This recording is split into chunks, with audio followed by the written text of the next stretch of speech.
The Nameless City by HP Lovecraft. Explained by an idiot. An archaeologist dude and his camel discover a ancient city in the Arabian desert. The only known record of this place before this point was in the writings of Abdul Azhalzared.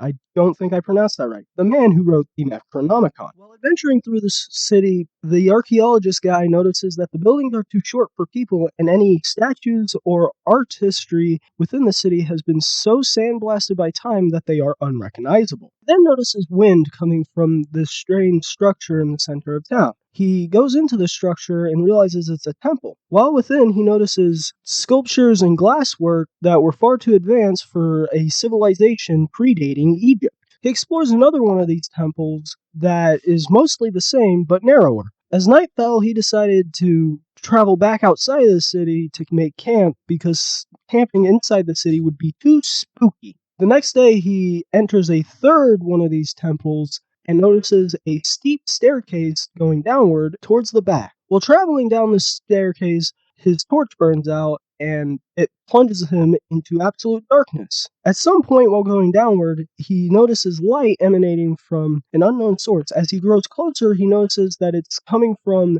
a set of iron doors. Around it are the bodies of these weird lizard creatures dressed in robes and clothing with jewelry. He assumes that the creatures are the pets of the people who lived here and that they held them in high honor because the murals along the walls depicting the history of these people had them represented by the lizard creatures, because that's totally what a civilization would do to represent themselves. They'd use their pets. The murals show that this used to be a waterside city, but as the waters started to recede, they became more isolationist and started digging further down into the earth. The final mural that the archaeologist guy deciphers shows the lizard creatures killing what appears to be a primitive human. The winds that led him to this place reversed and started trying to suck him into the weird magic light doors. He had to brace himself. The wind also seemed to be speaking to him in an unknown language. While fighting the wind, he turned towards the glowing doors and saw a bunch of translucent versions of the lizard people trying to claw at him. The doors slammed shut, engulfing him in darkness. After this point, we can assume that he climbed his way back to the surface,